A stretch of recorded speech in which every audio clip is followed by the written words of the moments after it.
Welcome to the 70th reading of my memoir, The Innocence of Guilt. Din leaves, and we have a big decision to make.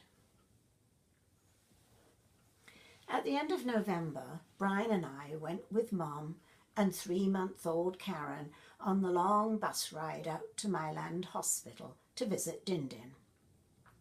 The old building had been an infectious diseases hospital for many years, so it had smaller rooms with a few beds in each, as opposed to long regimental-style wards. Din recently turned 93, although bedridden, seemed content and so pleased to see us. Karen was such a hit, not only with her great-grandfather, but all the elderly male patients. Each requested a little time with her, so Brian took her around the room and handed her to each one in turn. For a brief afternoon, such joy filled the room. A brand new life, meeting those whose time on earth was almost up. Mum and David reluctantly agreed to spend Christmas and Boxing Day with us. They arrived on Christmas Eve, and I so looked forward to entertaining them for the first time in my own home.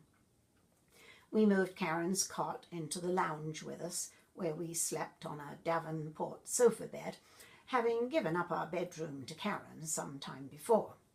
Mum and David shared the double bed in the bedroom. Early on Christmas Day, we received a phone call with the sad news that Din had deteriorated and wasn't expected to last the day. Mum lost it then. She had feared that he would die over the holiday. I'd thought it highly unlikely and so urged her to take the chance and come.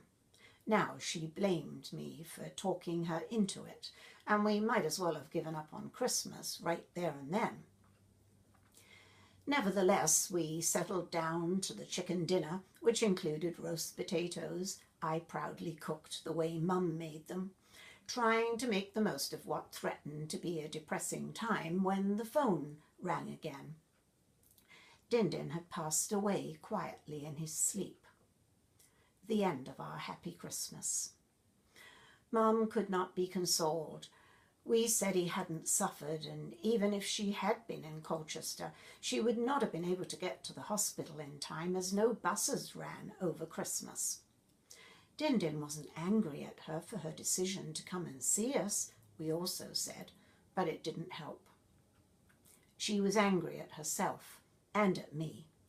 Said I didn't care about her. I only cared about putting on my fancy Christmas. She insisted on David taking her home right away, but the trains weren't running until Boxing Day, so she had no choice but to stay. She refused to eat anything and seemed racked with guilt. Instead of reminiscing over the good times with Din, she dwelt on the fact that she should have been with him at the end. I didn't believe my mother's accusatory words at all. It wasn't a case of me not caring.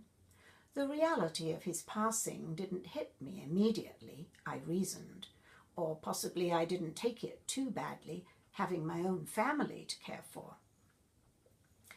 I was upset at how Mum tossed the rest of us aside, even her precious little granddaughter.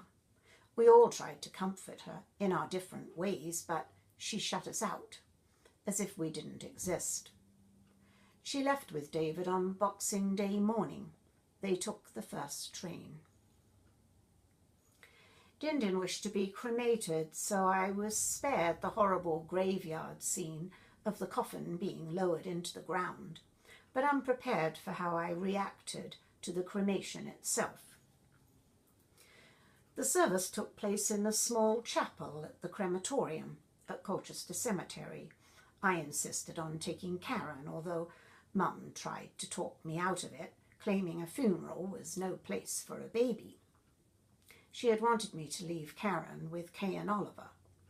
I firmly disagreed, knowing Din would want her there as he thought so much of her.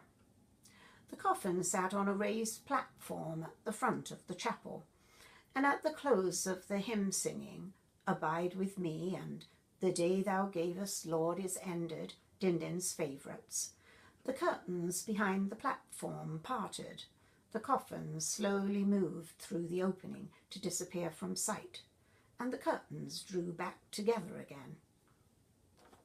Puzzled, I turned to Mum and asked her if the cremation had taken place behind the curtain.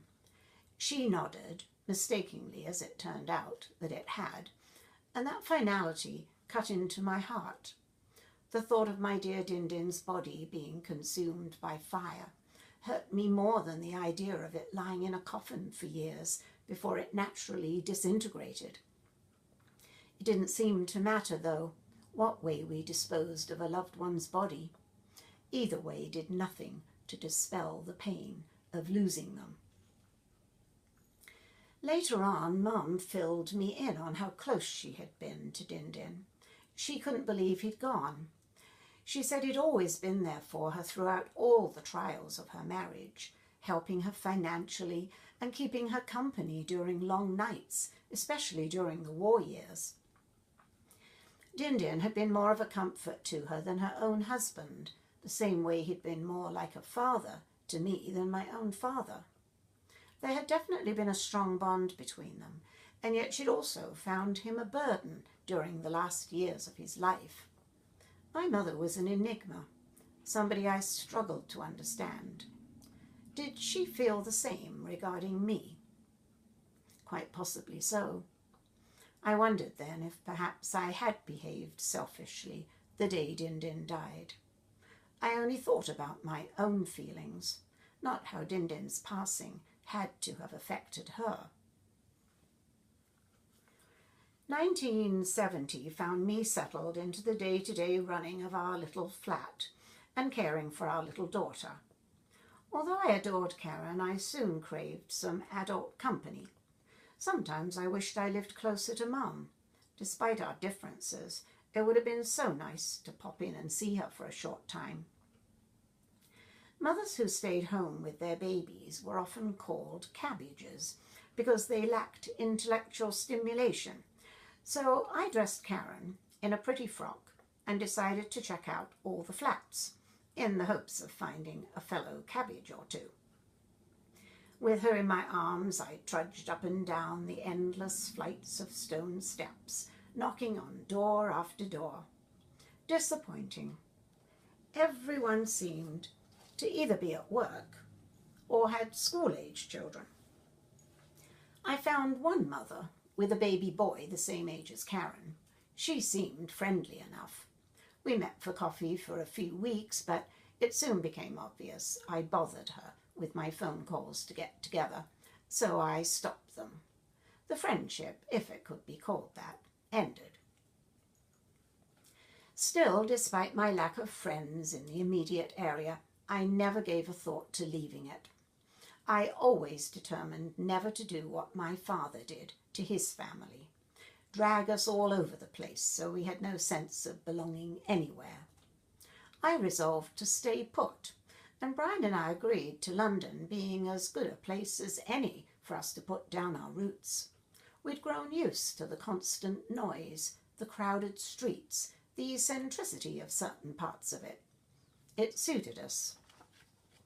I particularly liked Chelsea. Boutiques selling Mary Quant fashions, photo shoots in King's Road, fashion models propped up against doorways or cars stopping traffic. An outdoor market as fascinating as the stalls in the Colchester High Street of my childhood. At 13 months of age, Karen would hold my hand and walk a short way with me along Park Walk, and we'd stop outside the local school on the corner for her to see the children playing in the playground. "This is where you'll go to school when you're bigger," I told her. When I brought her home from the hospital, one of the first things I did was to take her all over the flat and point out all our belongings. A picture, a chair, a table, a name for everything, even before she could speak the words back. I wanted to show her the world she'd been miraculously born into. Every house, every tree, every little bird on a branch, every little alley cat. I was her first teacher, and what she learnt as a small child, I knew she would never forget. We clearly needed a more suitable place to live in, though. The woman who cleaned our front entrance saw me struggling with my shopping and my baby up the stone steps, and knew how difficult it must be for me. She asked me why we didn't apply for one of the council flats behind our block where she lived. When she heard that Brian was a university lecturer, she expressed shock that she, a mere char lady, lived in better accommodations than us. I mentioned the council flats to Brian. Along with the extra space, radiators for central heating, whereas we were forced to use oil heaters to stay warm in winter, he said he'd look into it. Imagine our disappointment when we found out we didn't qualify for one.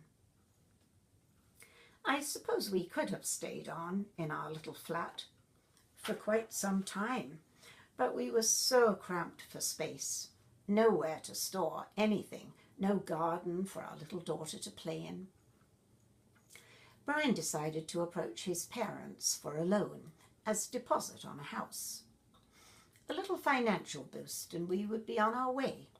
They had the money, and we could easily keep up the mortgage payments. So confident they would help, he made a special trip home to ask them. He came back crushed. They refused to help because we wanted to stay in London. They wanted us to buy a house in Colchester, but Brian said he wasn't willing to commute 4 hours every day. I didn't blame him. As soon as he realized we were on our own, he started looking farther afield. His supervisor advised him to get out of the university environment, or he was in danger of becoming what is known as a professional student. Academia had become his world, and he needed to gain practical experience. When he calmly suggested leaving England, I immediately put up a wall of defence. We went for a walk to discuss it. Taking turns pushing the pram, we strolled up and down the familiar pavements and lingered at the place where I'd taken the photo of Mum with 1-month-old Karen. Sadness surged through my heart at the thought of leaving. Mum will be heartbroken if I take her little Karen away from her, I said to Brian. We'll probably only go for 2 years to get ourselves on our feet financially. Then we'll come back. It won't be forever, he assured me. It seemed as if he'd already made up his mind. Well, if it is only for a couple of years, I suppose it won't be too bad. Your mum will be all right. The time will fly by. 2 years, that's all. Thank you for listening. Please feel free to subscribe, like, or comment on this reading, and hopefully you will tune in to the next one. Bye for now.